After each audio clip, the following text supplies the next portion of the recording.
बहुत बहुत स्वागत है मेरे एस्ट्रोलॉजी चैनल पर। मैं हर्षिता जैन। हम प्रोफेशन का हमने पिछला पार्ट किया जहाँ आपने लिंकेजेस देखी कि किसको व्यवसाय करना चाहिए या जॉब करनी चाहिए। आज के वीडियो में हम देखने वाले हैं कि हमें काम क्या करना चाहिए। कि सपोज़ ये सबसे बड़ी कन्फ्यूजन रहती है कि हम कौन सा काम करें। सपोज़ हम ट्रेडिंग करें, हम बिल्डर बने, या हम मेडिसिन में कुछ काम करें, या अदरवाइज़ हम जॉब वर्क करें, तो क्या करें। तो आइए इसको CIL में किस प्रकार देखते हैं हम उसको समझते हैं।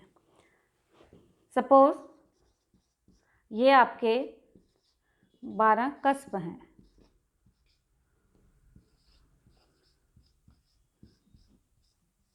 ये 1 से लेकर 12 कस्ब के आपके सब लॉर्ड हैं।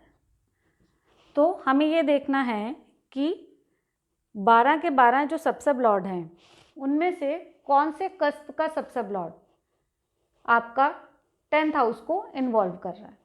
जैसा कि हमने सोर्स ऑफ मैरिज में भी देखा था कि हमारी मैरिज का सोर्स कौन बनेगा, यानी कि कौन से कस्ब का SSL आपका 7th हाउस को इन्वॉल्व करता है। उसी तरह हम इसमें देखते हैं कि कौन से कस्ब का SSL आपका 10th हाउस को इन्वॉल्व कर रहा है। सपोज अगर ये 4th कस्ब है, 4th SSL आपका मून है। मून अपने स्टार लॉर्ड के थ्रू 2 में, 6 में, 10 में जाता है, यानी कि जो आपका 4th SSL है वो अपने स्टार लॉर्ड के थ्रू 2, 6, 10 को इन्वॉल्व करता है। फर्दर उसकी कमिटमेंट भी 10 से 11 से और फाइनल कंफर्मेशन भी कहीं 2, 11 से हो जाती है। तो इस केस में अगर वो नेटिव 4th हाउस से रिलेटेड कुछ भी काम करेगा तो उसको सक्सेस होने के बहुत ज़्यादा चांस रहते हैं।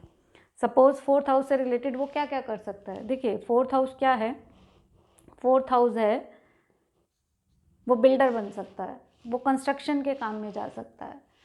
4th हाउस इंजीनियरिंग का भाव है। 4th हाउस एक बेसिक टीचिंग का भाव है, वो टीचर बन सकता है, या वो एग्रीकल्चर का काम कर सकता है।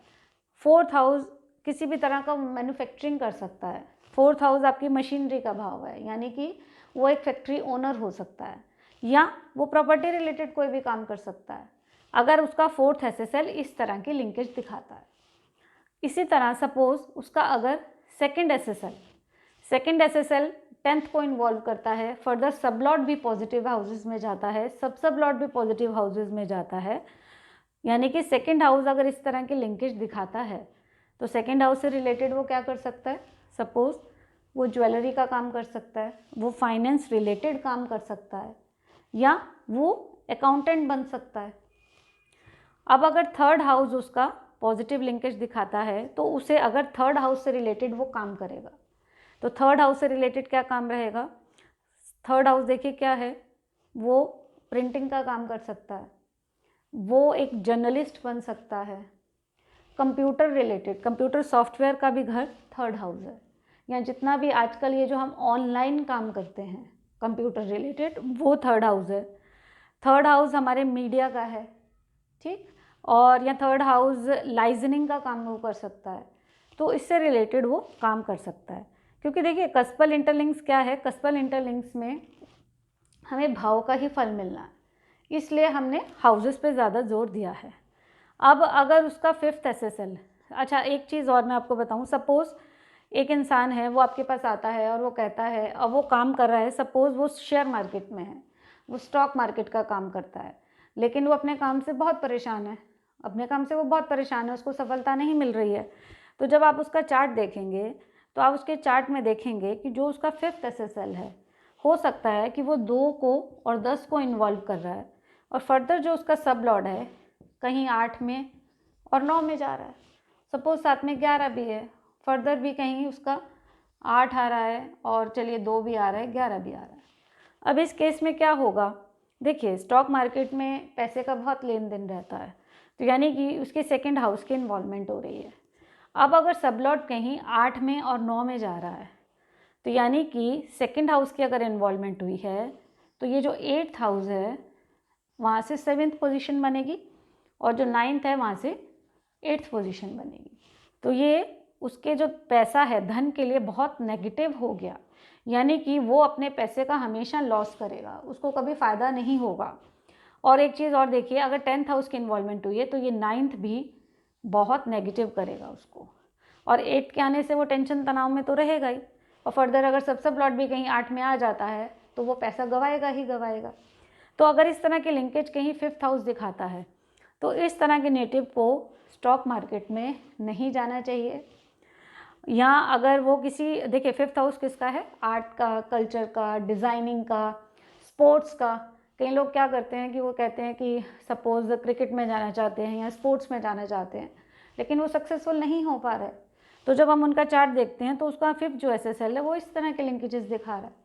अगर वो इस तरह के लिंकेजेस दिखाएगा तो वो कभी इससे रिलेटेड अगर काम करेंगे तो वो कभी सफल नहीं हो पाएंगे। अब सपोज़ अगर कोई है, डिज़ाइनिंग है, आर्किटेक्चर है, 5th हाउस आर्किटेक्चर का भी है, तो अगर 5th हाउस इस तरह के लिंकेजेस दिखा रहा है तो उनको उससे रिलेटेड काम नहीं करना चाहिए। तो हमें उनके हॉरोस्कोप में देखना है कि उनका कौन सा SSL पॉजिटिव लिंकेज दिखा रहा है, तो उन्हें उसी हाउस से रिलेटेड काम करने की सलाह देनी चाहिए। अच्छा, 6th हाउस क्या दिखाता है? 6th हाउस मेडिसिन का हाउस है, या 6th हाउस जॉब वर्क का है, जुडिशरी का है। वो अगर पॉजिटिव लिंकेज दिखाता है तो हम उसको सलाह दे सकते हैं कि आप इस फील्ड में जाओ। 7th हाउस, सपोज किसी का 7th हाउस बहुत स्ट्रांगली इस तरह की लिंकेज दिखाता है, तो 7th हाउस क्या है? वो मैरिज ब्यूरो खोल सकता है, पब्लिक रिलेशन ऑफिसर बन सकता है, या 7th हाउस क्या है? हमारी पार्टनरशिप का भी है, तो वो पार्टनरशिप में काम कर सकता है। 8th हाउस, देखिए 8th हाउस क्या है? Hidden aspects. Hidden aspects means occult science.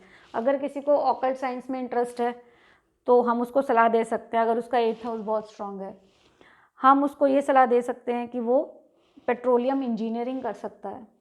और किसी किसी को हिस्ट्री में बहुत इंटरेस्ट होता है, ठीक है, और ये जो जितने भी आपके ये CIG और CID हो गए, और ये CBI का डिपार्टमेंट होता है, अगर किसी का उसमें इंटरेस्ट है तो आप उसको बोल सकते हो कि भैया जाओ उस फील्ड में जाओ, आपको सक्सेस मिलेगी। 9th हाउस जो है हायर टीचिंग का है, जितने भी प्रोफेसर्स हैं, अगर किसी का 9th हाउस बहुत स्ट्रांग है तो हम उसको बोल सकते हैं कि आप हायर टीचिंग में जा सकते हो। 9th हाउस पॉलिटिक्स का भी हाउस है, अगर किसी का पॉलिटिक्स में इंटरेस्ट है, उसका 9th SSL इस तरह के लिंकेज दिखाता है तो वो डेफिनेटली पॉलिटिक्स में सक्सेसफुल हो सकता है। 10th हाउस क्या है? 10th हाउस है गवर्नमेंट अथॉरिटी का, यानी कि अगर किसी को गवर्नमेंट रिलेटेड कोई काम करना है, जैसे गवर्नमेंट के ठेके लेने हैं, या अगर लाइजनिंग का भी काम करना है, तो उसका जो 3rd हाउस और अगर 10th हाउस आपस में बहुत अच्छा रिलेशन बनाते हैं तो वो ये काम कर सकता है। 11th हाउस जो है, 11th हाउस है हमारा कंप्यूटर हार्डवेयर का, या बिग कॉरपोरेट हाउस। कई लोग जो हैं उनका काम जो है बड़े बड़े कॉरपोरेट हाउसेस के साथ चलता है, तो वहाँ अगर उनका 11th SSL 10 से लिंक होता है और 2 से 6 से 11 से भी लिंक बनाता है तो वो काम कर सकते हैं। 12th हाउस क्या है? देखिए 12th हाउस है एक्सपोर्ट।